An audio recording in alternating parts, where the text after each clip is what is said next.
Merci de suivre cette édition complète de l'information sur Equinox Télévision.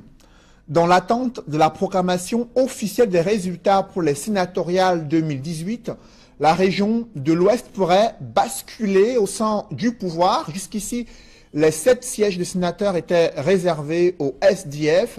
Selon le dépouillement des résultats au soir du 25 mars 2018, le SDF, l'UDC, l'UMS et l'UNDP subissent le diktat du RDPC en attendant la proclamation officielle des résultats de ces sénatoriales 2018. Des précisions avec Dallas Cana et Jean-Paul Chouniat.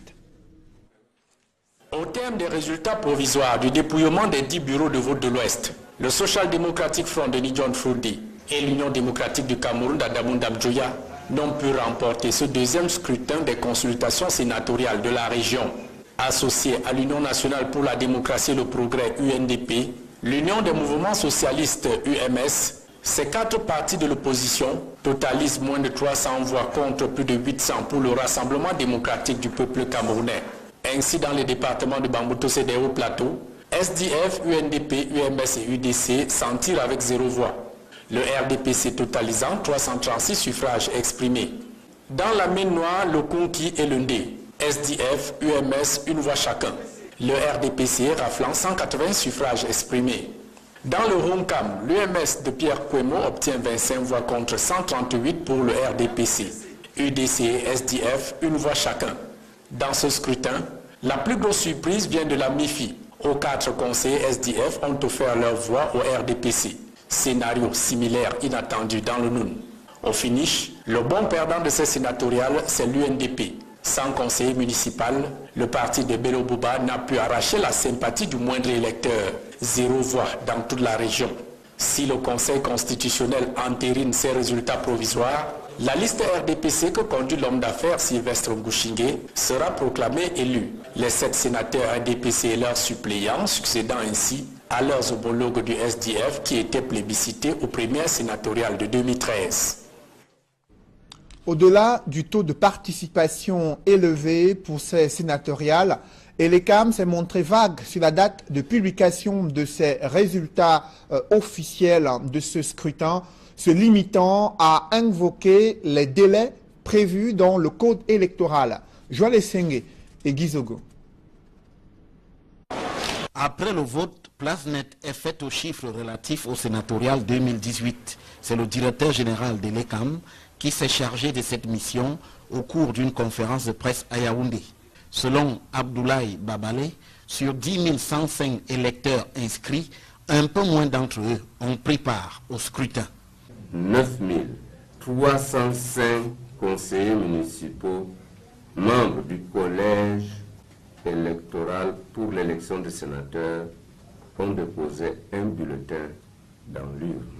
Il ajoute que le taux de participation se situe au-delà de 90%. Nous avons donc dégagé un taux de participation de 92%. Il y a eu 800 abstentions. Le taux d'abstention est de 7,95%.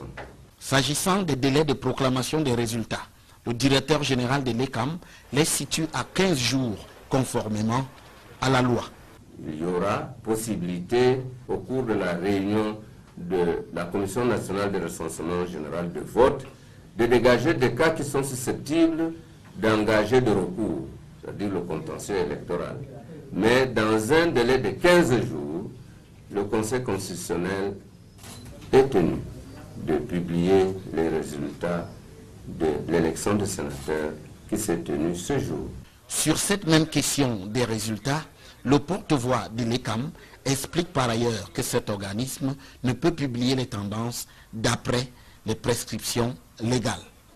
Si des incidents ont été enregistrés dans les régions du Nord-Ouest et du Sud-Ouest, le directeur général de l'ECAM soutient que le vote s'est bien déroulé sur l'ensemble du territoire national.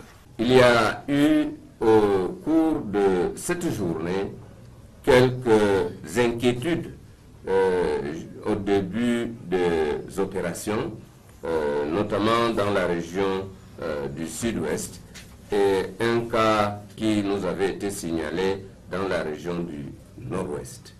Ceci n'a pas empêché les électeurs de remplir leurs devoirs civiques. Des chiffres et des données qui seront certainement confrontés à ceux des partis politiques et des observateurs électoraux. Durant ce scrutin, la forte présence des autorités administratives et la prise de position ont sémé la confusion dans l'esprit des Camerounais, alors que Elekam est chargé de conduire le processus électoral et d'organiser les élections au Cameroun. Le nouveau ministre de l'administration territoriale s'est présenté comme le ministre en charge des questions électorales au Cameroun, de quoi susciter des questions sur le rôle trouble du gouvernement dans le processus électoral censé être conduit de façon indépendante par l'instance électorale du Cameroun. Évocation avec Éric Martial Ndiomo. La sortie de Paul Atangandi au soir du 25 mars a le mérite de susciter de nombreuses interrogations tant sur la forme que dans le contenu. D'abord sur la forme, le ministre de l'administration territoriale semble se défaire des usages qui voulaient que jusque-là ces types de communication soient gérés par le ministre de la communication. La méthode Atangandi est donc bien en marche. Ensuite, dans le fond, le MINAT commence par une déclaration qui fait polémique. En ma qualité de ministre en charge des questions électorales au sein du gouvernement. Ceci a le mérite de donner la sensation à un retour aux années au cours desquelles les questions électorales incombaient à l'administration territoriale. Or, la donne a bien évolué. Cette sortie aura donc mis Elekam sous éteignoir pour la première élection parmi les multiples de l'année 2018. Plus encore, l'omniprésence des gouverneurs, préfets, sous-préfets et cadres de l'administration autour de l'organisation, de la supervision et du contrôle de cette élection n'est pas passé inaperçu. Est-ce un signal fort et de force pour les prochaines élections? Certains hommes politiques s'interrogent. Enfin, dans le contenu, Paul Atangandi se veut élogieux sur le déroulement du scrutin. Le scrutin s'est effectivement tenu dans tous les chefs-lieux de nos 58 départements. D'une manière générale, le scrutin s'est déroulé dans l'ordre, le calme et la sérénité telle que prescrit par le chef de l'État, son Excellence, M. Paul Biya. Un discours qui contraste avec la réalité sur le terrain. Il fait fi des tensions et abstentions dans certaines régions et surtout du cas d'une caméra débusquée dans un bureau de vote du Nord-Ouest et dont a parlé Adolphe Lélé-L'Afrique.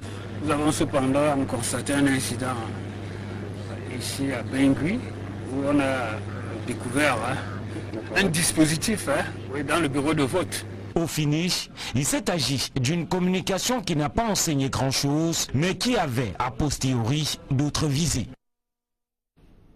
L'instance électorale Elekam a-t-elle vraiment eu les mains libres pour organiser ce scrutin?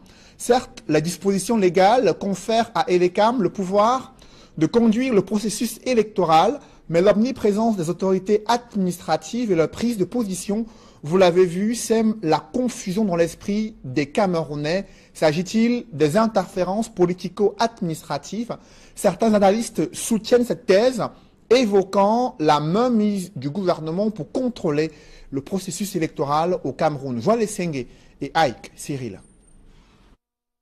Peu après la fermeture des bureaux de vote, le ministre de l'administration territoriale s'est exprimé sur le déroulement des élections sénatoriales au Cameroun.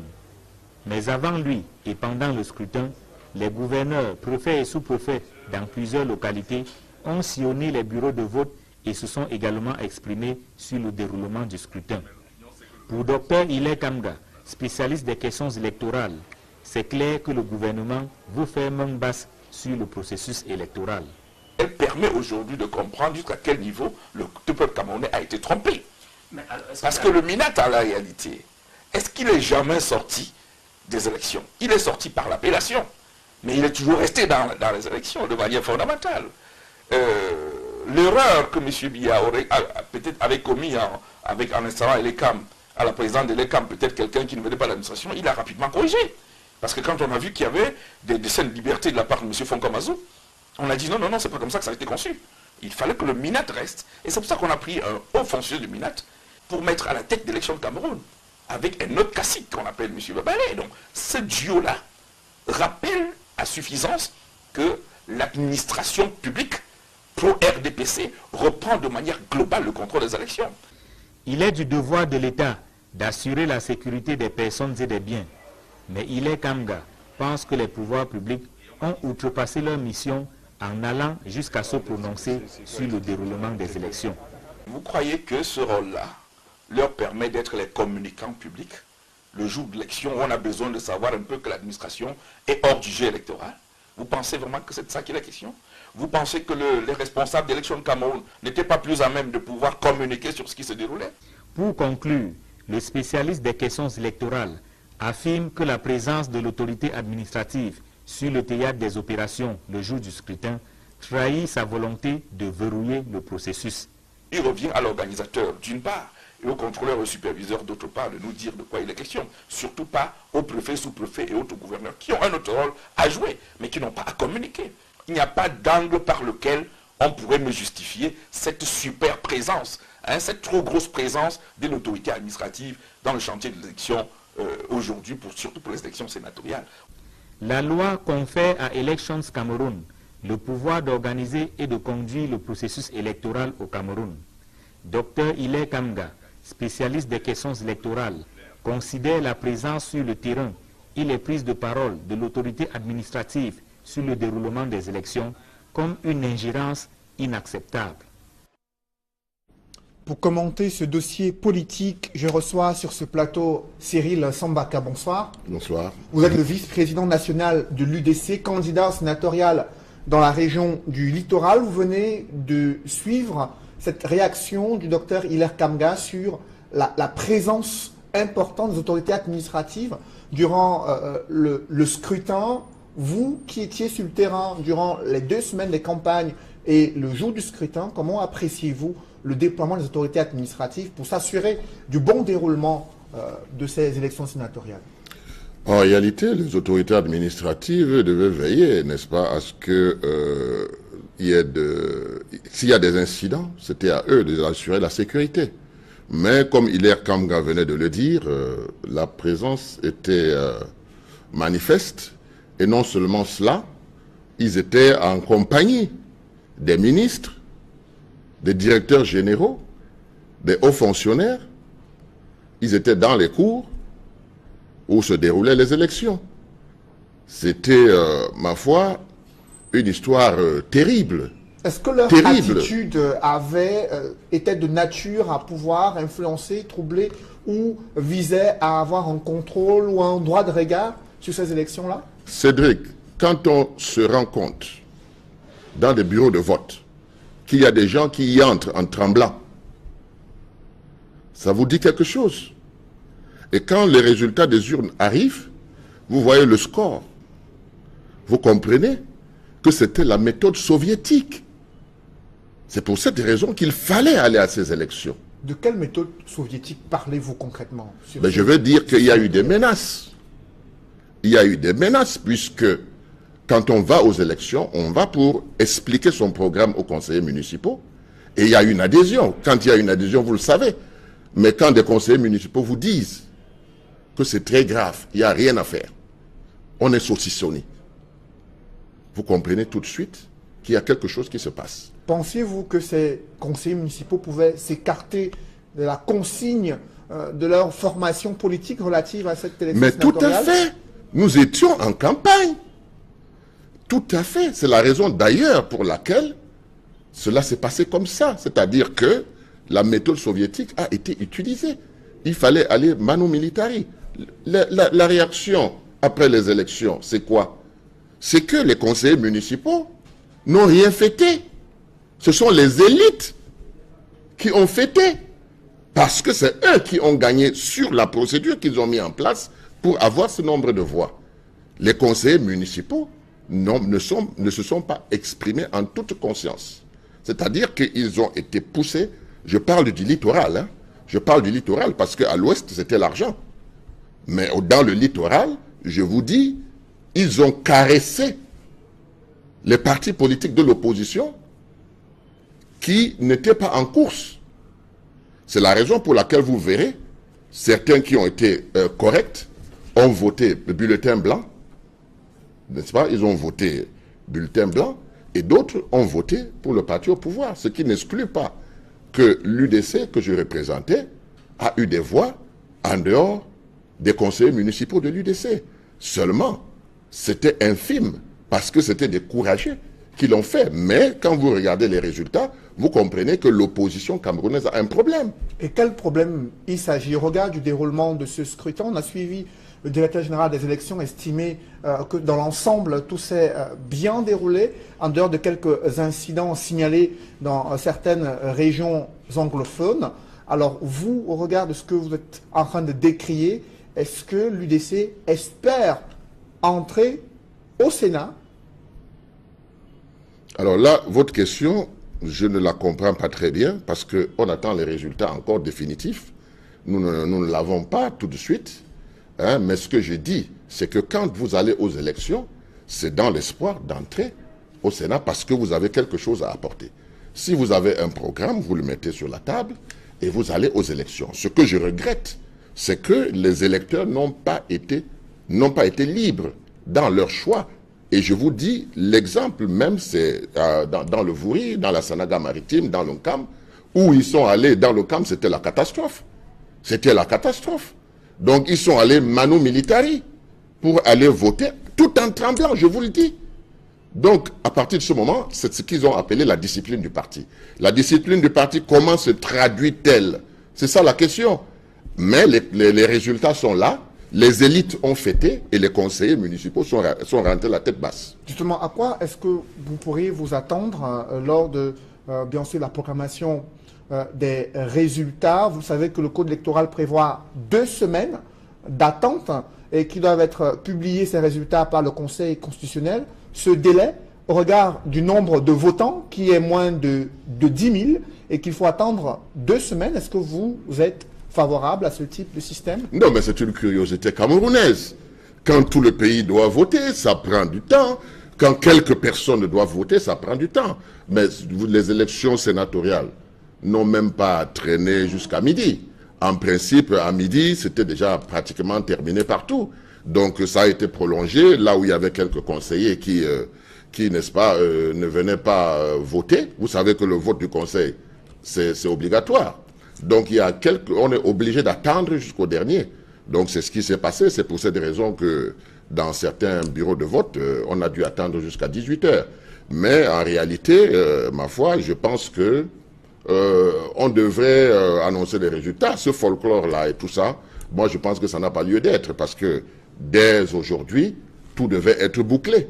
Je ne vois pas, si on n'a pas pu boucler ces quelques conseillers, ces 81 bureaux de vote à travers le territoire camerounais, ça veut tout simplement dire que la loi a prévu de proroger parce que si, dans le cas où ça ne marche pas, il faut qu'on puisse trouver des moyens pour renverser la vapeur. Moi, c'est ce que je me dis. Sinon, les résultats devaient être prononcés aujourd'hui même. Le Conseil constitutionnel va proclamer ses tout premiers résultats dans l'histoire de cette institution. Est-ce que vous avez des attentes particulières sur le rôle que cette instance doit jouer dans le recensement, le contrôle, les vérifications des différents suffrages exprimés? Je pense que la technique que le parti au pouvoir a utilisée, ils ont pris le soin quand même, n'est-ce pas, de faire en sorte que les contentieux soient impossibles. Bon, on peut avoir quelques contentieux, comme à l'ouest où il y a eu à Tchang.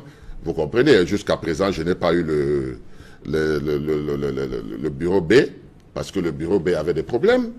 Donc, en dehors de ça, je pense qu'ils ont pris soin de tout faire pour embrigader d'abord les électeurs et ensuite faire en sorte que ça puisse passer. Donc, nous pensons franchement que le Conseil constitutionnel n'aura pas grand-chose à faire, mais néanmoins, ce qu'on doit reconnaître, c'est que ces élections ont permis au Conseil constitutionnel, n'est-ce pas, de siéger, et chaque Camerounais peut apprécier aujourd'hui. Je dis ça par rapport aux jeunes qui arrivent et qui pensent que l'élection sénatoriale, c'était rien du tout, mais l'élection sénatoriale, c'est quelque chose d'important pour un pays comme le Cameroun, qui a diverses ethnies, etc., etc. Donc, je pense que ça aussi, ça permet d'analyser et de savoir ce à quoi il faut s'attendre. Parce que quand on arrive en politique, il faut avoir des expériences. Et ça, c'est une expérience première du Conseil constitutionnel. Donc, tout homme qui est parti à ces élections, tout parti qui a participé, sait à quoi s'attendre, apprécie de différentes façons. Mais quand on est absent en politique, vous voyez, là, le sénatorial, on prédisait que le RDPC allait rafler, mais nous nous sommes rendus compte pendant la campagne électorale que le RDPC comptait plutôt sanctionner. Bon, quelque chose s'est passé, le RDPC a pu gagner, et c'est la raison principale, comme je vous disais dès le départ, que si vous observez bien, les conseillers municipaux sont rentrés chez eux. Ce sont les élites qui ont fêté. Parce que la stratégie qu'ils ont mis en place a fonctionné. Merci Cyril Sambaka. Je rappelle que vous êtes vice-président national de l'Union démocratique du Cameroun. Allons tout de suite à Fumban, où la mairie a été victime d'un cambriolage. Près de 2 millions de francs CFA en espèces ont été emportés et plus de 20 millions de timbres. Un gardien en faction a même failli être tué en s'opposant aux brigands. Le récit est fait avec Mama Soufor, Dalaskana et Jean-Paul Chouniat. Au loin, tout paraît calme à la mairie de Fumban. Pourtant, des malfrats y ont semé la pagaille toute la nuit, vandalisant un par un les différents bureaux de recouvrement et recettes à la recherche d'argent et autres valeurs. Le spectacle se déroule à moins de 300 mètres du commissariat de sécurité publique. Ils ont demandé, oui, je veux la mort ou la vie. Comme je ne pouvais pas faire bras de fer et que je n'avais aucun élément qui pouvait me servir de défense, j'ai préféré me rendre librement. Une fois le tour du propriétaire achevé, les bourreaux remercient leur guide gardien, lui assénant coups et blessures mortelles. L'autre a levé son arrache pour me casser le front. L'autre, je ne sais où, c'était toujours avec quel mouvement me percer. Au-delà d'énormes dégâts matériels et la paperasse saccagée pêle-mêle, les bandits emportent un butin constitué d'importants stocks de timbres et de l'argent en espèces. Selon les déclarations de Madame le receveur, il y a des timbres de 20 millions qui ont été apportés dans le portefeuille. Chez le caissier, il y avait un parateur de son timbre. En timbre et en espèces qui ont été aussi apportés. Pour l'instant, les malfrats courent encore dans la nature. Seule l'enquête de police en cours pourrait élucider les circonstances et les vrais mobiles de ce cambriolage à la mairie de Fumban. La chute d'un poteau électrique donne des sueurs froides aux populations résidentes à Bafan. Depuis de nombreuses semaines, elles ont tenté de joindre en vain l'entreprise en charge de l'électricité pour l'interpeller sur les risques élevés de danger qui guettent ces populations. Rien n'a changé sur le terrain. Reportage Andine Gagnou et Auréole Tchoumi.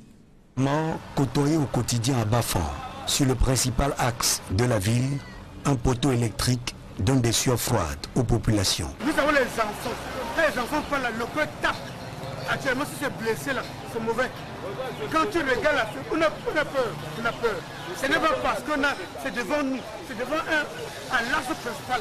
Les faits remontent au 8 mars 2018. Les riverains arguent qu'ils ont alerté l'entreprise en charge de la distribution de l'énergie électrique au Cameroun, mais la réponse est toute curieuse. Nous sommes justement surpris quand nous partons à la semaine, nous demandent de cotiser 10 000, on ignore quoi le Cameroun. Quand on va cotiser 10 000 pour venir les voir devant, alors que nous puissions nous les contrôler, nous payons nos cautions tous les jours. Et ça nous surprend même, et nous avons décidé que nous ne pouvons pas cotiser ces 10 000 là pour les donner. Parce qu'on ne sait pas dans quel cas ça doit entrer. Donc. Pour la soleil, les factures viennent, nous payons nos factures. Et quand les factures viennent, nous payons nos factures, on va encore nous demander de cotiser peut-être 10 000 pour partir voir la soleil. Parce que c'est ça, c'est l'état d'urgence. Quand un côté électrique tombe à cette situation-ci, l'État doit vraiment s'engager rapidement à le faire. Et ça nous met en problème. Les automobilistes déplorent l'inaction et tentent au quotidien des manœuvres incertaines pour échapper à la mort. Un accident ici là dernièrement parce que c'est en plein carrefour. La voiture qui passe direct, la voiture qui entre, il faut que la voiture serre par ici. Donc ça a fallu causer l'accident. Dernièrement, ça ne fait pas 4 jours ici là. Un poteau électrique alimenté, au fil, blessés et scotchés, des usagers qui pour certains ont déjà fait les frais de cette étrange promiscuité.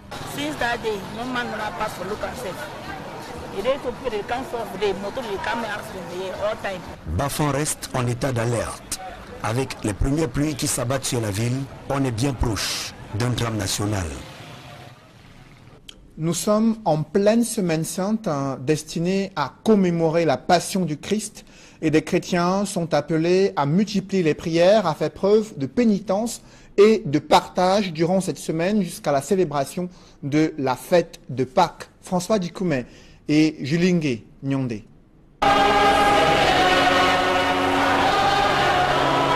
Des chants de louanges, prières et de pénitence en cette semaine sainte à la cathédrale Saint-Pierre et Paul de Douala. Présentée comme l'un des moments les plus importants dans la vie d'un chrétien, la semaine sainte va du dimanche des Rameaux à la veillée pascale. Il sera alors question de commémorer la résurrection du Christ. La célébration de la semaine sainte dans l'église est effectivement le parcours qui permet à toute la communauté chrétienne d'église universelle de célébrer la passion, la mort et la résurrection de notre Seigneur Jésus-Christ. Chaque jour de cette semaine, surtout les 3 derniers, a une coloration particulière. Des activités sont organisées à cet effet par le clergé afin d'accompagner les chrétiens dans leur vie spirituelle. Le cœur même de la semaine sainte, c'est le Triduum pascal. Le jeudi, nous avons la célébration ici à la cathédrale de la messe chrismale. Et vendredi, nous avons le grand chemin de croix. Nous invitons les chrétiens à faire des exercices spirituels du temps de carême. Les exercices spirituels portent sur le jeûne, la prière et le partage. Pour les chrétiens, c'est un moment éprouvant. Ces derniers disent partager la souffrance du Christ, mort pour leurs péchés. Et ce n'est pas du tout évident, il faut beaucoup prier, demander surtout l'aide du Seigneur, de son esprit, pour pouvoir se détacher de ces ténèbres. Et je crois que c'est une semaine qui est enrichissante pour tout le monde, parce qu'en fait, on devrait faire des efforts pour prendre cette semaine pour pouvoir célébrer la Pâque. La semaine sainte représente pour moi un moment tellement sacré, parce que le Christ a donné sa vie pour nous afin que vraiment nous serons libérés. La semaine sainte va du dimanche 25 mars et se termine le 31 mars 2018, jour de Pâques. Ce sera alors la célébration de l'entrée triomphale du Christ à Jérusalem.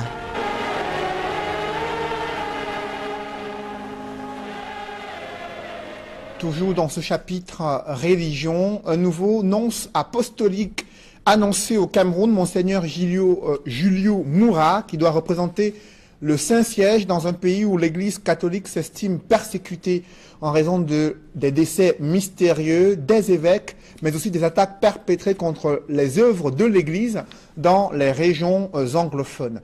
Des précisions avec Flavien Valondongo dans ce reportage. Monseigneur Julio Moura, 57 ans sonné, nommé nonce apostolique au Cameroun au terme d'un acte publié samedi dernier par le pape François, est de nationalité turque. Il remplace à ce poste Monseigneur Piero Piopo, affecté en Indonésie il y a environ 1 an.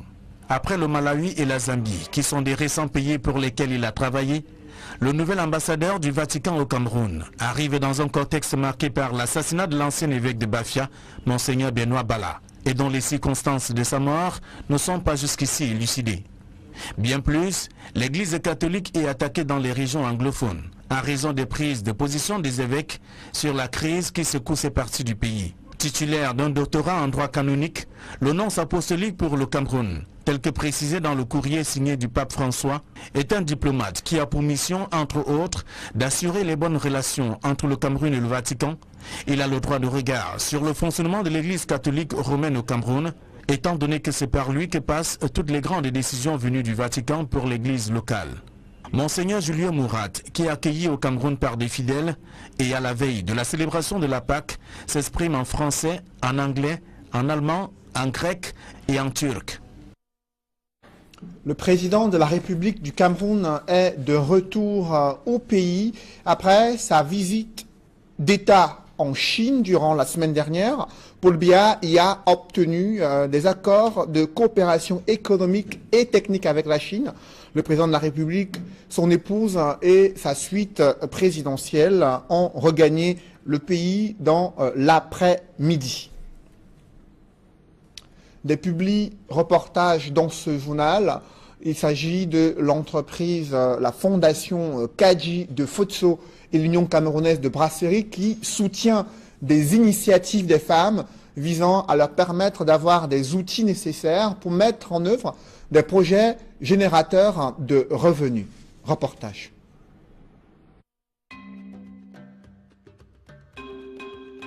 Je suis Ngwakabea Sipora Béatrice. Je fais partie de la première cohorte des bénéficiaires du UCB International Women's Scholarships. It's quite delicate to say it is not something for the women, but at this point and at this time, the women have to go into the field where they were not expected to go because the population of the world is increasing and the women are increasing too. So if we have to teach our children how to go about it, then we have to know it.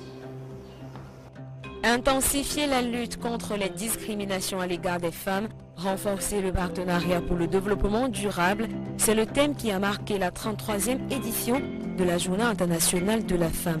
Hommage à cette célébration et surtout soucieuse de contribuer à l'émancipation des femmes au Cameroun et encore plus de démontrer sa solidarité en leur faveur, la Fondation Fouatoula Kadji Fosso, en partenariat avec l'Union camerounaise de brasserie UCB, a lancé depuis le 23 février un concours offrant aux femmes la possibilité de gagner des bourses de formation professionnelle.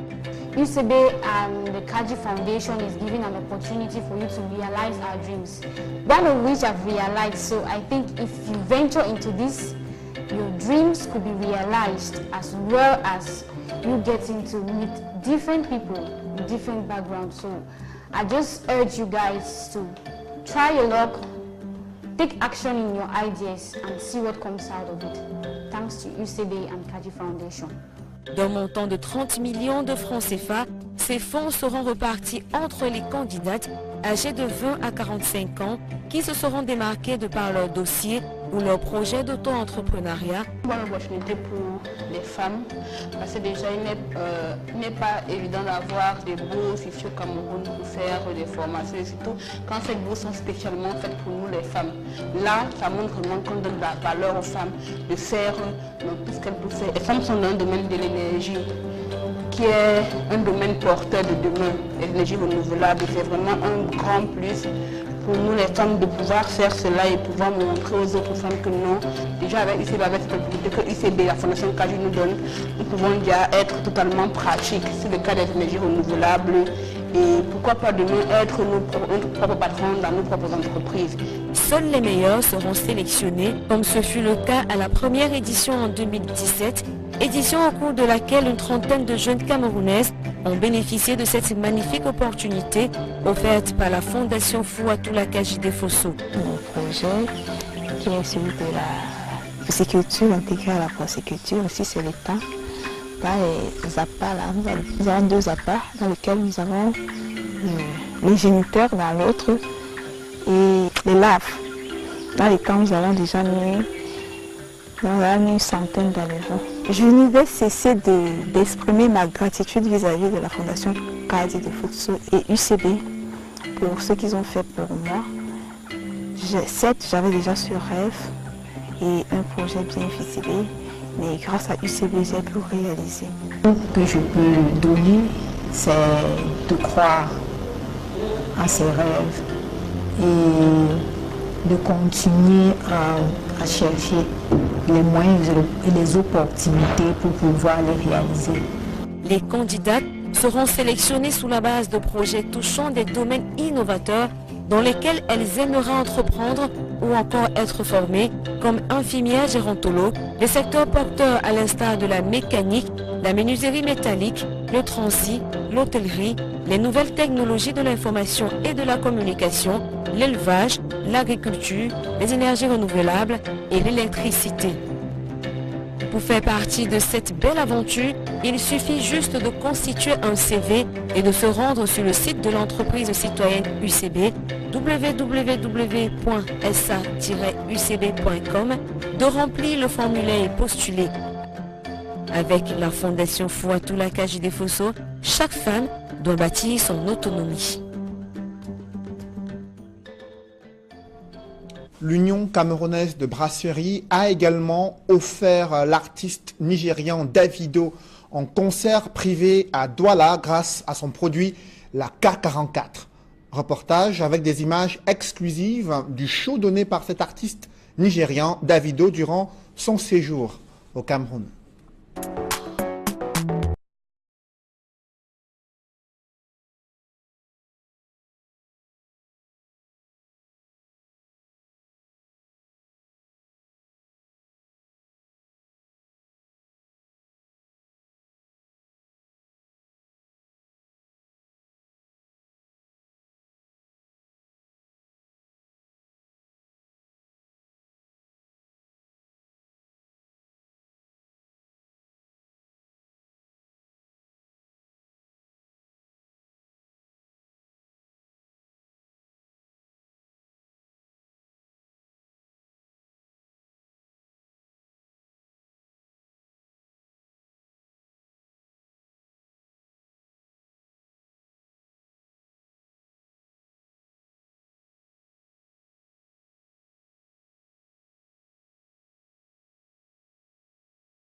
Dont la production porte les signatures de Sony Music et Icon Prod, l'artiste et musicien le plus doué de sa génération a joué les prolongations le dimanche 18 mars à l'occasion d'un showcase privé. Un moment de pur bonheur, marqué en première partie par la prestation remarquable et remarquée du phénomène Salatiel. L'artiste camerounais au top de tous les hits sur le plan national a séduit et conquis un public chaleureux à travers des mélodies envoûtantes. Et si ma famille te refuse, s'il te plaît, le jour du mariage, prête-moi ta famille. Je ne vais pas te laisser, non, te laisser. Un récital qui bénéficiait toujours du soutien incontournable de la nouvelle star du premium au Cameroun, la K44. Une marque qui se positionne aujourd'hui plus que jamais comme l'alternative premium de luxe.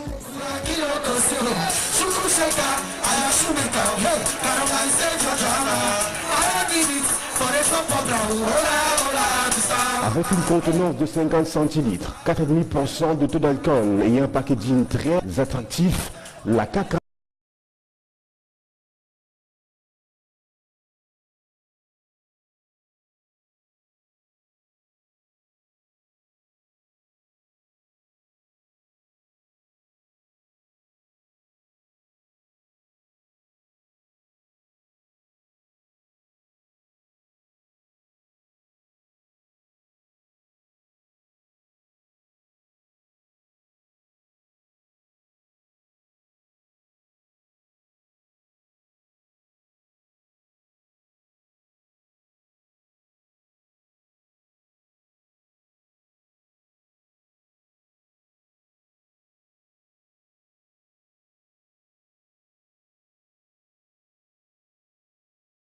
Vous l'avez suivi ce week-end, le Cameroun qui renoue avec la victoire lors d'un match amical. Les Lions indomptables ont battu leur adversaire, le Koweït, 3-1. Un match qui a été suivi par nos services des sports. Et ce soir, l'émission 100% Foot va certainement analyser cette rencontre. Et il est déjà installé sur son plateau. Sylvestre Hippolyte Zangaou, bonsoir. Quel est le menu de 100% Foot et vos invités ce soir? Bonsoir Cédric, le menu, vous avez commencé par donner quelques indications. Donc nous revenons sur ce match amical disputé par le Cameroun, disputé et remporté par le Cameroun face au Koweït. C'était donc hier, 3-1, un doublé de Christian Bassogok après l'ouverture du score à la 11e minute par Vincent Bakar. Donc avec des techniciens de football, nous allons faire l'analyse de cette rentrée des classes pour l'équipe nationale de football du Cameroun après son élimination pour la phase finale de la Coupe du Monde. Les Camerounais qui, en principe, doivent déjà être en train de préparer la phase finale de la CAN 2019 qu'organise le pays.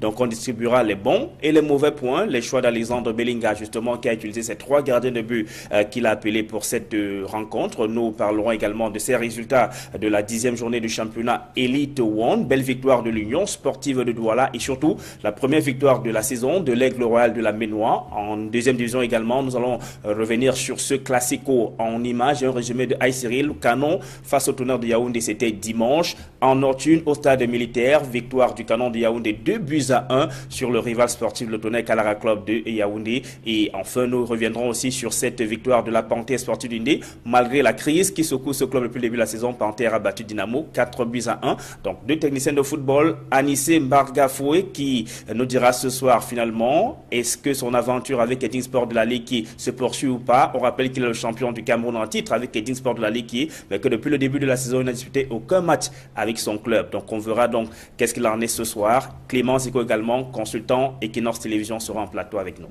Alors le rendez-vous est pris pour 100% foot qui interviendra juste après cette édition du journal. Mesdames, Messieurs, merci d'avoir suivi le 20h. Je vous souhaite une bonne soirée sur Equinox Télévision.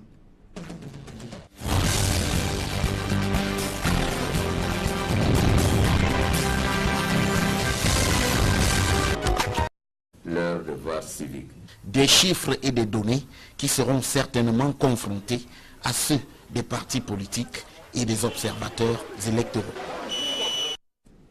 Durant ce scrutin, la forte présence des autorités administratives et la prise de position ont sémé la confusion dans l'esprit des Camerounais, alors que Elekam est chargé de conduire le processus électoral et d'organiser les élections au Cameroun. Le nouveau ministre de l'administration territoriale s'est présenté comme le ministre en charge des questions électorales au Cameroun, de quoi susciter des questions sur le rôle trouble du gouvernement dans le processus électoral censé être conduit de façon indépendante par l'instance électorale du Cameroun. Évocation avec Éric Martial Ndiomo. La sortie de Paul Atangandi au soir du 25 mars a le mérite de susciter de nombreuses interrogations tant sur la forme que dans le contenu. D'abord sur la forme, le ministre de l'administration territoriale semble se défaire des usages qui voulaient que jusque-là ces types de communication soient gérés par le ministre de la communication. La méthode Atangandi est donc bien en marche. Ensuite, dans le fond, le MINAT commence par une déclaration qui fait polémique. En ma qualité de ministre en charge des questions électorales au sein du gouvernement. Ceci a le mérite de donner la sensation à un retour aux années au cours desquelles les questions électorales incombaient à l'administration territoriale. Or, la donne a bien évolué. Cette sortie aura donc mis Elekam sous éteignoir pour la première élection parmi les multiples de l'année 2018. Plus encore, l'omniprésence des gouverneurs, préfets, sous-préfets et cadres de l'administration autour de l'organisation, de la supervision et du contrôle de cette élection n'est pas passé inaperçu. Est-ce un signal fort et de force pour les prochaines élections? Certains hommes politiques s'interrogent. Enfin, dans le contenu, Paul Atangandi se veut élogieux sur le déroulement du scrutin. Le scrutin s'est effectivement tenu dans tous les chefs-lieux de nos 58 départements. D'une manière générale, le scrutin s'est déroulé dans l'ordre, le calme et la sérénité telle que prescrit par le chef de l'État, son Excellence, M. Paul Biya. Un discours qui contraste avec la réalité sur le terrain. Il fait fi des tensions et abstentions dans certaines régions et surtout du cas d'une caméra débusquée dans un bureau de vote du Nord-Ouest et dont a parlé Adolphe Lélé l'Afrique.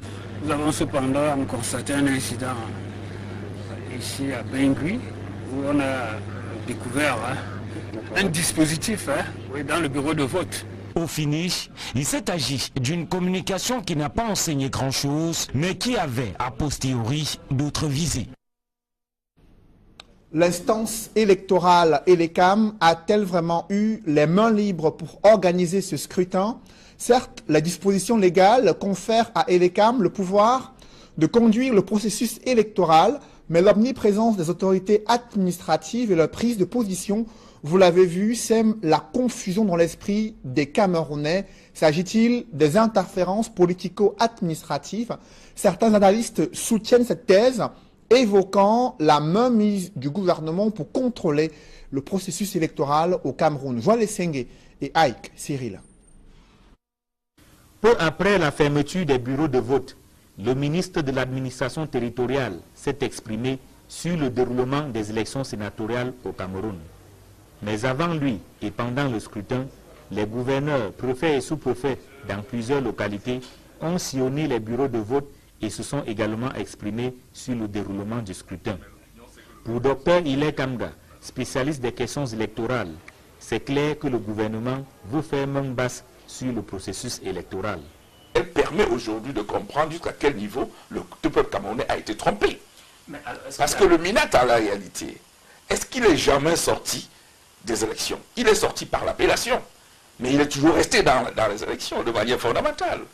L'erreur que M. Biya peut-être avait commis en installant l'ECAM, à la présidente de l'ECAM, peut-être quelqu'un qui ne venait pas de l'administration, il a rapidement corrigé. Parce que quand on a vu qu'il y avait des scènes de liberté de la part de M. Fonkamazou, on a dit non, c'est pas comme ça que ça a été conçu. Il fallait que le MINAT reste. Et c'est pour ça qu'on a pris un haut fonctionnaire du MINAT pour mettre à la tête d'élection de Cameroun, avec un autre cacique qu'on appelle M. Babalé. Donc ce duo-là rappelle à suffisance que l'administration publique pro-RDPC reprend de manière globale le contrôle des élections. Il est du devoir de l'État d'assurer la sécurité des personnes et des biens. Mais Ile Kamga pense que les pouvoirs publics ont outrepassé leur mission en allant jusqu'à se prononcer sur le déroulement des élections. Vous croyez que ce rôle-là leur permet d'être les communicants publics le jour de l'élection où on a besoin de savoir un peu que l'administration... Votre question, je ne la comprends pas très bien parce qu'on attend les résultats encore définitifs. Nous ne l'avons pas tout de suite. Hein, mais ce que j'ai dit, c'est que quand vous allez aux élections, c'est dans l'espoir d'entrer au Sénat parce que vous avez quelque chose à apporter. Si vous avez un programme, vous le mettez sur la table et vous allez aux élections. Ce que je regrette, c'est que les électeurs n'ont pas été libres dans leur choix. Et je vous dis, l'exemple même, c'est dans le Vouri, dans la Sanaga maritime, dans l'Oncam, où ils sont allés, dans l'Oncam, c'était la catastrophe. C'était la catastrophe. Donc ils sont allés manu militari pour aller voter, tout en tremblant, je vous le dis. Donc, à partir de ce moment, c'est ce qu'ils ont appelé la discipline du parti. La discipline du parti, comment se traduit-elle? C'est ça la question.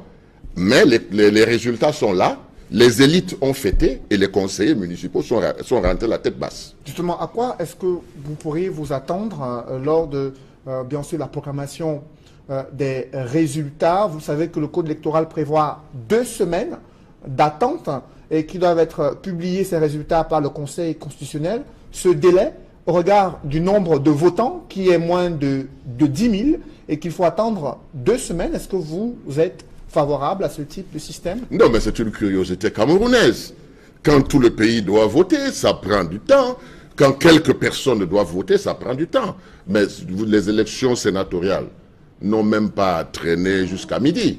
En principe, à midi, c'était déjà pratiquement terminé partout. Donc ça a été prolongé, là où il y avait quelques conseillers qui n'est-ce pas, ne venaient pas voter. Vous savez que le vote du conseil, c'est obligatoire. Donc on est obligé d'attendre jusqu'au dernier. Donc c'est ce qui s'est passé. C'est pour cette raison que dans certains bureaux de vote, on a dû attendre jusqu'à 18 h. Mais en réalité, ma foi, je pense que on devrait annoncer les résultats. Ce folklore-là et tout ça, moi je pense que ça n'a pas lieu d'être parce que dès aujourd'hui, tout devait être bouclé.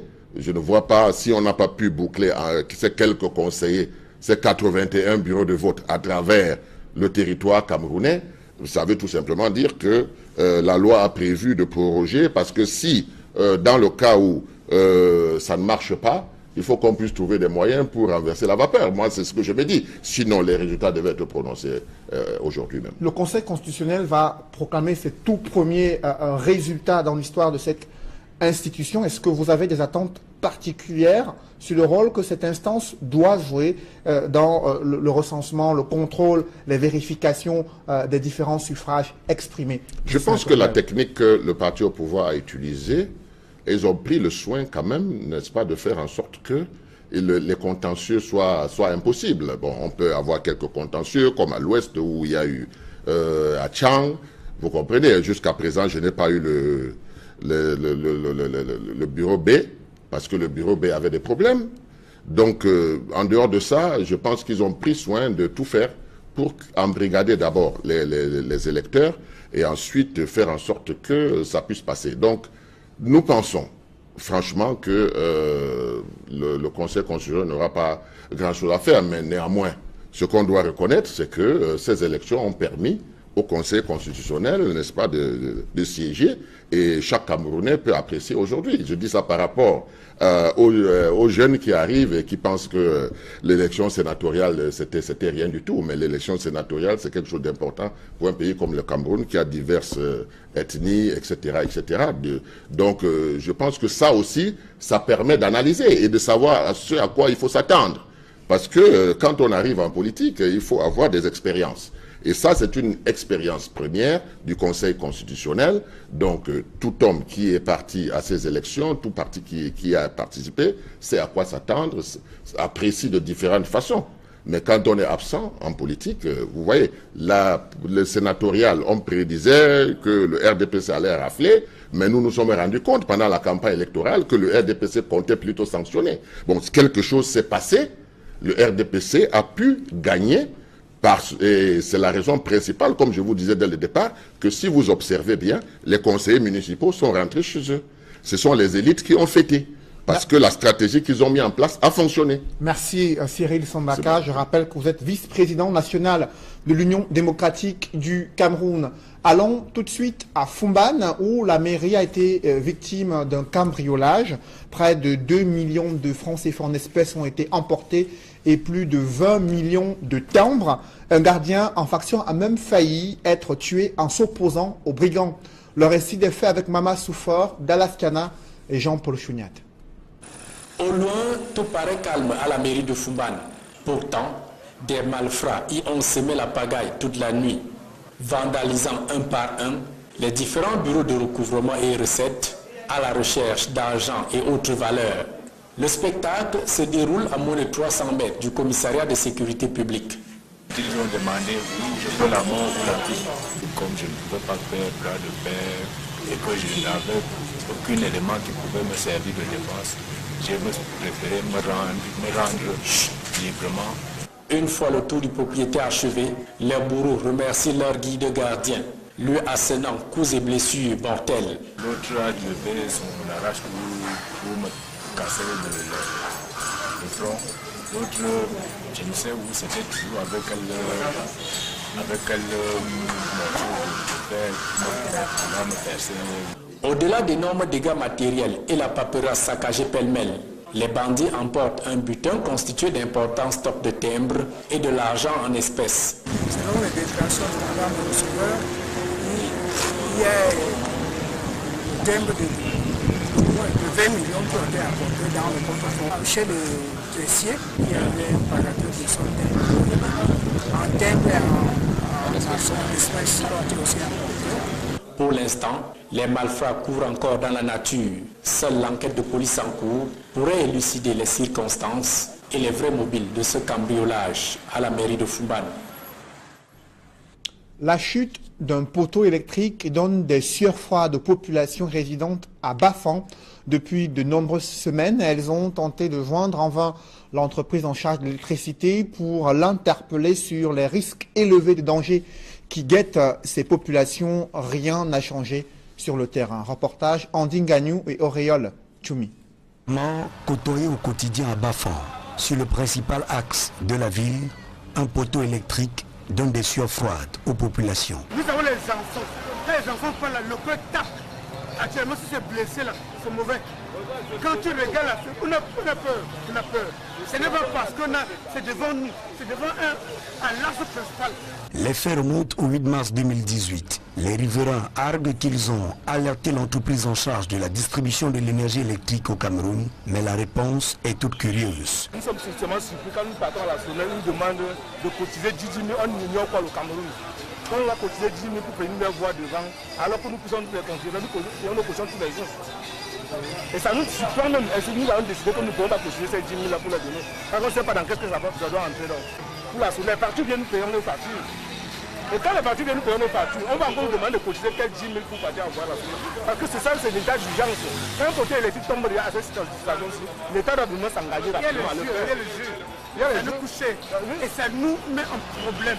Les automobilistes déplorent l'inaction et tentent au quotidien des manœuvres incertaines pour échapper à la mort. Un accident ici là dernièrement parce que c'est en plein carrefour. La voiture qui passe direct, la voiture qui entre, il faut que la voiture serre par ici. Donc, ça a fallu poser l'accident. Dernièrement, ça ne fait pas 4 jours ici là. Un poteau électrique alimenté, au fil, blessés et scotchés, des usagers qui pour certains ont déjà fait les frais de cette étrange promiscuité. Since that day, no man will pass for local safe. It is to put the council of the motor will come accident here all time. Bafan reste en état d'alerte. Avec les premières pluies qui s'abattent sur la ville, on est bien proche d'un drame national. Nous sommes en pleine semaine sainte destinée à commémorer la passion du Christ et des chrétiens sont appelés à multiplier les prières, à faire preuve de pénitence et de partage durant cette semaine jusqu'à la célébration de la fête de Pâques. François Dikoumé et Julingue Nyondé.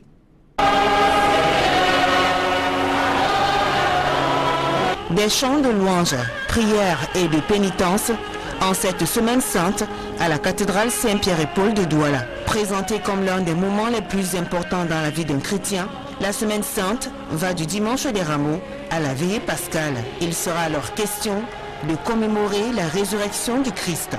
La célébration de la semaine sainte dans l'église est effectivement le parcours qui permet à toute la communauté chrétienne d'Église universelle de célébrer la passion, la mort et la résurrection de notre Seigneur Jésus-Christ. Chaque jour de cette semaine, surtout les 3 derniers, a une coloration particulière. Des activités sont organisées à cet effet par le clergé afin d'accompagner les chrétiens dans leur vie spirituelle. Le cœur même de la semaine sainte, c'est le Triduum pascal. Le jeudi, nous avons la célébration ici à la cathédrale de la messe chrismale. Et vendredi, nous avons le grand chemin de croix.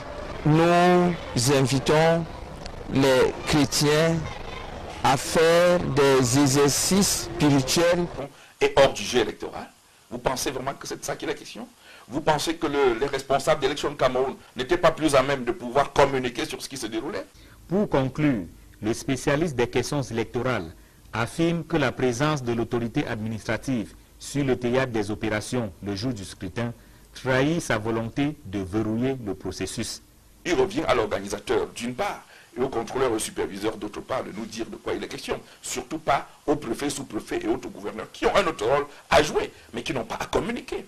Il n'y a pas d'angle par lequel on pourrait me justifier cette super présence, cette trop grosse présence de l'autorité administrative dans le chantier de l'élection aujourd'hui, surtout pour les élections sénatoriales.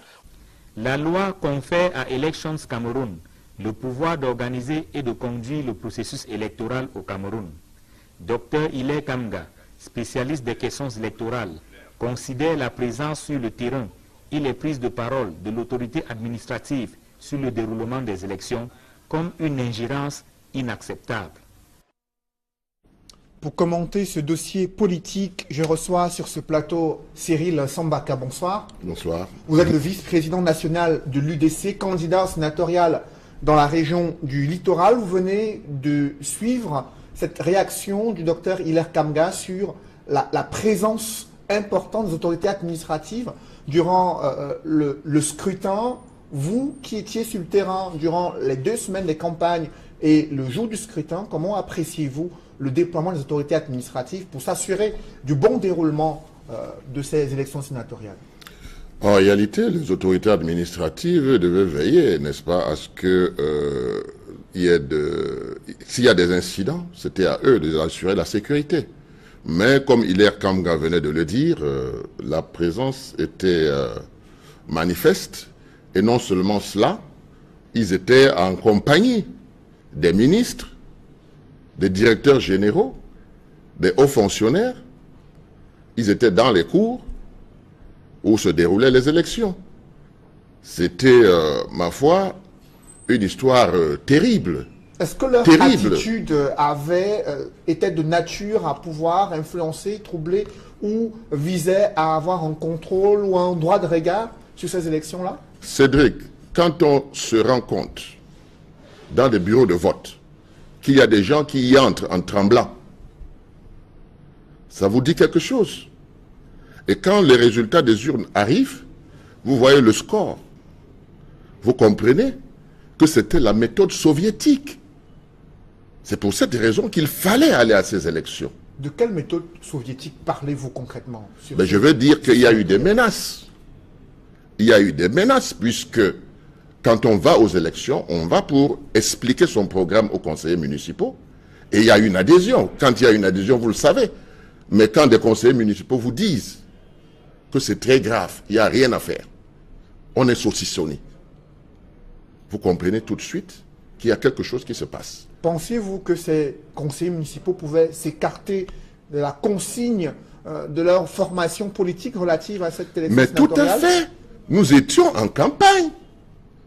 Tout à fait. C'est la raison d'ailleurs pour laquelle cela s'est passé comme ça. C'est-à-dire que la méthode soviétique a été utilisée. Il fallait aller manu militari. La réaction après les élections, c'est quoi? C'est que les conseillers municipaux n'ont rien fêté. Ce sont les élites qui ont fêté. Parce que c'est eux qui ont gagné sur la procédure qu'ils ont mis en place pour avoir ce nombre de voix.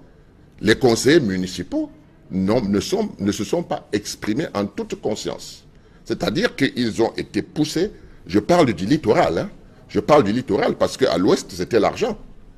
Mais dans le littoral, je vous dis, ils ont caressé les partis politiques de l'opposition qui n'étaient pas en course.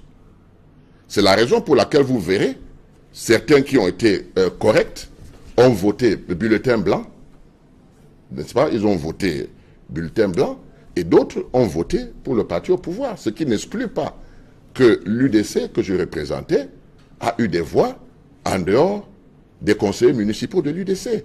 Seulement, c'était infime parce que c'était des courageux qui l'ont fait. Mais quand vous regardez les résultats, vous comprenez que l'opposition camerounaise a un problème. Et quel problème il s'agit? Au regard du déroulement de ce scrutin, on a suivi le directeur général des élections estimé que dans l'ensemble, tout s'est bien déroulé, en dehors de quelques incidents signalés dans certaines régions anglophones. Alors vous, au regard de ce que vous êtes en train de décrier, est-ce que l'UDC espère entrer au Sénat? Alors là...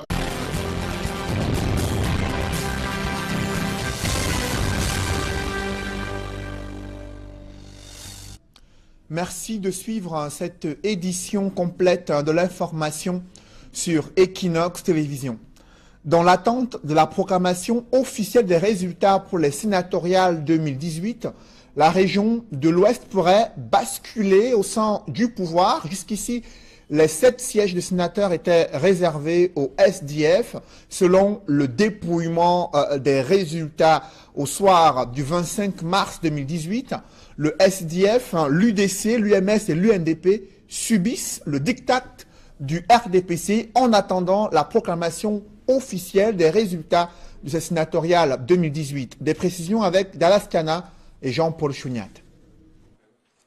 Au terme des résultats provisoires du dépouillement des 10 bureaux de vote de l'Ouest, le Social Democratic Front de John Frundi et l'Union démocratique du Cameroun d'Adamou Damdjoya n'ont pu remporter ce deuxième scrutin des consultations sénatoriales de la région.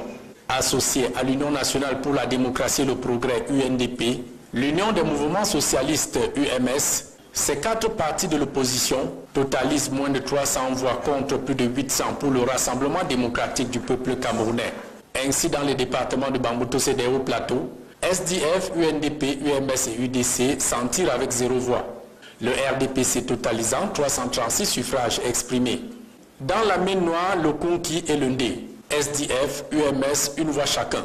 Le RDPC raflant 180 suffrages exprimés. Dans le Romcam, l'UMS de Pierre Kouemo obtient 25 voix contre 138 pour le RDPC. UDC et SDF, une voix chacun. Dans ce scrutin, la plus grosse surprise vient de la MIFI. Aux 4 conseillers SDF ont offert leur voix au RDPC. Scénario similaire inattendu dans le Noun. Au finish, le bon perdant de ces sénatoriales, c'est l'UNDP. Sans conseiller municipal, le parti de Bello Bouba n'a pu arracher la sympathie du moindre électeur. 0 voix dans toute la région. Si le Conseil constitutionnel entérine ces résultats provisoires, la liste RDPC que conduit l'homme d'affaires Sylvestre Ngouchingué sera proclamée élue. Les 7 sénateurs RDPC et leurs suppléants succédant ainsi à leurs homologues du SDF qui étaient plébiscités aux primaires sénatoriales de 2013. Au-delà du taux de participation élevé pour ces sénatoriales, Elecam s'est montré vague sur la date de publication de ces résultats officiels de ce scrutin, se limitant à invoquer les délais prévus dans le code électoral. Joël Essenge et Gizogo. Après le vote, place nette est faite aux chiffres relatifs au sénatorial 2018. C'est le directeur général de l'ECAM qui s'est chargé de cette mission au cours d'une conférence de presse à Yaoundé. Selon Abdoulaye Babale, sur 10 105 électeurs inscrits, un peu moins d'entre eux ont pris part au scrutin. 9 305 conseillers municipaux, membres du collège électoral pour l'élection des sénateurs, ont déposé un bulletin dans l'urne. Il ajoute que le taux de participation se situe au-delà de 90%. Nous avons donc dégagé un taux de participation de 92%. Il y a eu 800 abstentions. Le taux d'abstention est de 7,95%. S'agissant des délais de proclamation des résultats, le directeur général de l'ECAM les situe à 15 jours conformément à la loi. Il y aura possibilité au cours de la réunion de la Commission nationale de recensement général de vote de dégager des cas qui sont susceptibles d'engager de recours, c'est-à-dire le contentieux électoral. Mais dans un délai de 15 jours, le Conseil constitutionnel est tenu de publier les résultats de l'élection des sénateurs qui s'est tenue ce jour. Sur cette même question des résultats, le porte-voix de l'ECAM explique par ailleurs que cet organisme ne peut publier les tendances d'après les prescriptions légales.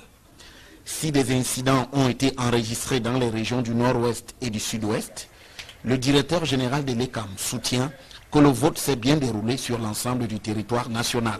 Il y a eu au cours de cette journée quelques inquiétudes au début des opérations, notamment dans la région du Sud-Ouest, et un cas qui nous avait été signalé dans la région du Nord-Ouest. Ceci n'a pas empêché les électeurs de remplir